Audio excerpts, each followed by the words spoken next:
নমস্কার বন্ধুরা, পম্পার কিচেনে আপনাদের সকলকে স্বাগত। আজ আমি নারকেল আর দুধ দিয়ে অপূর্ব স্বাদের একটা মিষ্টির রেসিপি আপনাদের সাথে শেয়ার করব।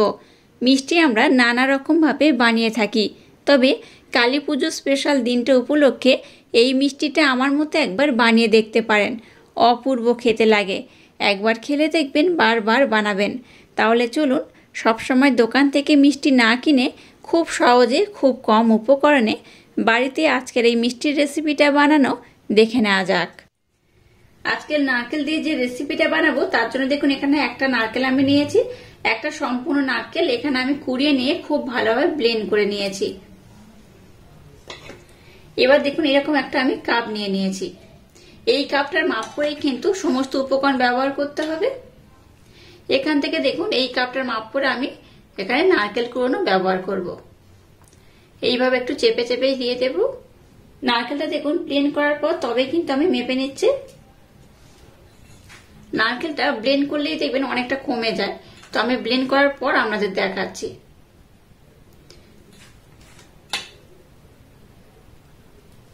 এই 2 কাপ আমি ব্যবহার করলাম, আর দেখুন এখানে অল্প একটু রয়ে গেছে।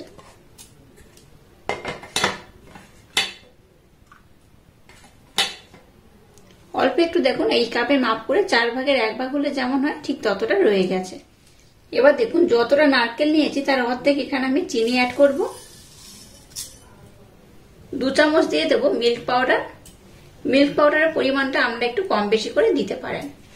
দুধের সঙ্গে জমিয়ে নিয়ে এখানে দেখুন একটা আমি মালাই রেখে দিয়েছিলাম, এই বাটির মাপ করে প্রায় হাফ বাটি মালাই, এটাকে আমি এখানে দিয়ে দেব। এবার এই সমস্ত উপকরণ আমি খুব ভালোভাবে হাত দিয়ে মেখে নেব। আজকে আমি নারকেলের রেসিপিটা যেভাবে বানাচ্ছি একবার হলেও ট্রাই করবেন। একবার যদি এইভাবে বানিয়ে নেন না, দেখবেন আপনাদের বারবার বানাতে ইচ্ছা হবে। সামনেই তো দীপাবলি, ভাইফোঁটাও রয়েছে, যে কোনো একদিন কিন্তু আপনারা এই মিষ্টিটা বানিয়ে নিতে পারেন। আর এই পুজোর সময় কিন্তু বাড়িতে বাড়িতে নানা ধরনের তো মিষ্টির রমরমা থেকেই যায়, তাই দোকান থেকে সব সময় মিষ্টি না কিনে খুব কম সময়ে সামান্য কয়েকটা উপকরণ দিয়ে এই মিষ্টিগুলো বানাতে পারেন। এটা অসাধারণ খেতে হয়। এই মিষ্টিটা যখন বানানো হয়ে যাবে দেখবেন কতটা সুন্দর দেখতে হয়। এটা শুধু দেখতে নয়, একবার না বানিয়ে খেলে বিশ্বাসই করতে পারবেন না এই মিষ্টিটা কতটা টেস্টি হয়। আর একটা কথা বলে রাখি, এখানে যে দুধের আমি মালাই ব্যবহার করলাম, আপনাদের হাতের কাছে না থাকলে ব্যবহার নাও করতে পারেন। তো আমি যেহেতু মালাই দিয়েছি তাই এখানে আমি দুধের পরিমাণটা একটু কম দিয়েছি। আপনাদের হাতের কাছে মালাই না থাকলে দুধের পরিমাণটা একটু বেশি দেবেন। তো যাই হোক, সমস্ত উপকরণ দেখুন এইভাবে খুব সুন্দর করে কিন্তু মেখে নিতে হবে। যত ভালোভাবে মেখে নেবেন আজকের যে মিষ্টিটা বানাবো একদম পারফেক্ট হবে। দেখুন মিষ্টনটাকে আমি খুব সুন্দর করে রেডি করে নিয়েছি। এবার আমি হাতটাকে ধুয়ে নেব, তারপর আমি নেক্সট স্টেপ আপনাদের সাথে শেয়ার করব। এবার দেখুন গ্যাসটাকে জেলে দিয়ে একটা কড়া বসিয়ে দিয়েছি। এবার দেখুন যে মিষ্টনটাকে আমি মেখে নিয়েছি সেটা আমি দিয়ে দেব।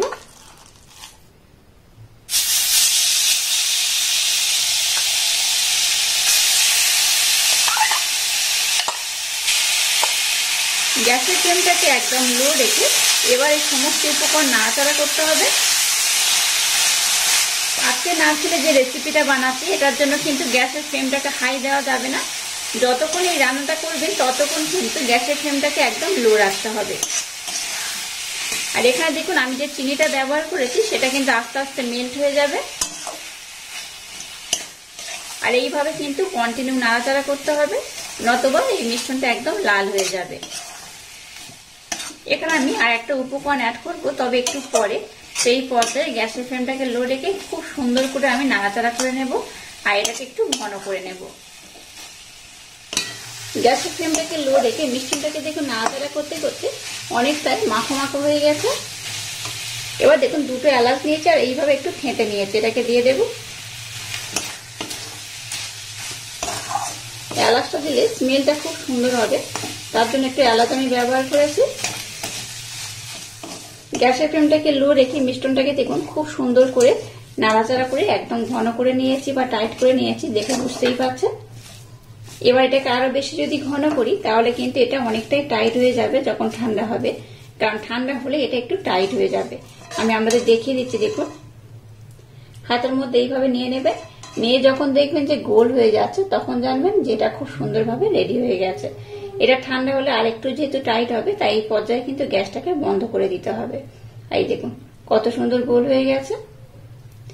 এবার এটাকে আমি একটু ঠান্ডা করে নেব, তারপর আমি আপনাদের দেখাবো এই মিষ্টিগুলো কিভাবে বানাতে হবে।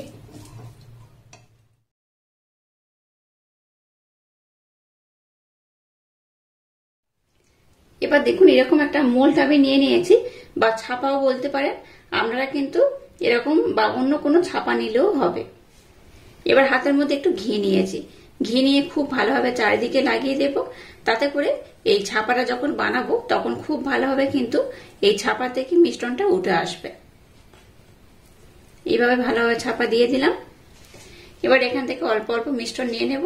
মিশ্রণটাকে খুব বেশি কিন্তু ঠান্ডা করবেন না, হালকা গরম থাকবে সেইভাবে এটাকে বানাতে হবে। এইভাবে হাতের মধ্যে প্রথমে গোল করে নেব। এবার এখানে আমি ছাপার মধ্যে দিয়ে দেব। এইভাবে দিয়ে এই ধারের পোর্শনগুলো একটু ফেটে গেলেও সমস্যা নেই, হাতের মাধ্যমে একটু ঠিক করে নেবেন। যেহেতু এটা শুধুমাত্র ঘি দিয়ে নারকেল দিয়ে বানানো, তার জন্য এটা দেখতে তো সুন্দর হবে, খেতে অসাধারণ হবে। এই দেখুন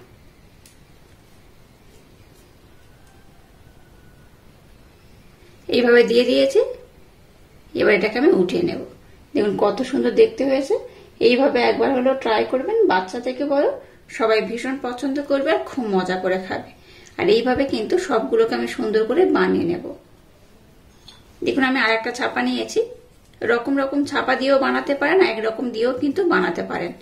এখানে একটু ঘি লাগিয়ে দিলাম। আবারও মিশ্রণটা আমি নেব। প্রথমে মিশ্রণটাকে এইভাবে সুন্দর করে গোল করে নিতে হবে।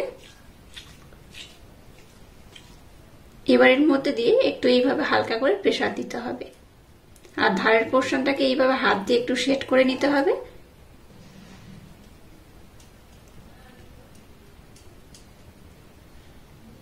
এবার এটাকে আমি উঠিয়ে নেব। দেখুন কত অপূর্ব দেখতে হয়েছে। এটা যখন ঠান্ডা হবে তখন কিন্তু একটু টাইট হয়ে যাবে, আর তখন দেখতে আরো বেশি ভালো লাগবে। আর এইভাবে সবগুলোকে আমি সুন্দর করে বানিয়ে নেব।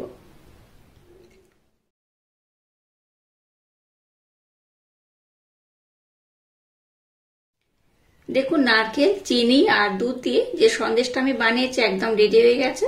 এটা কত সুন্দর দেখতে হয়েছে দেখুন। এটা যখন ঠান্ডা হবে তখন কিন্তু একটু বেশি টাইট হয়ে যাবে।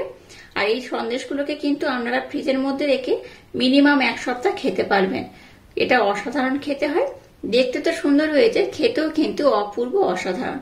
এইভাবে একবার বানিয়ে খেলে আপনাদের বারবার বানাতে ইচ্ছা হবে। আর সামান্য কয়েকটি উপকরণ দিয়ে এই কালী পুজো কিংবা ভাইফোঁটার সময় এই সন্দেশটা বানিয়ে নিতে পারেন। এটা শুধু দেখতে নয়, খেতেও কিন্তু অপূর্ব হয়। আর আজকের এই অপূর্ব স্বাদের মিষ্টির রেসিপিটা যদি আপনাদের ভালো লাগে, তাহলে চ্যানেলটাকে লাইক, শেয়ার, কমেন্ট এবং সাবস্ক্রাইব করবেন, আর পাশে থাকা বেল আইকনটা প্রেস করে দেবেন। তাহলে টাটা, আবার দেখা হচ্ছে নতুন কোনো রেসিপি নিয়ে।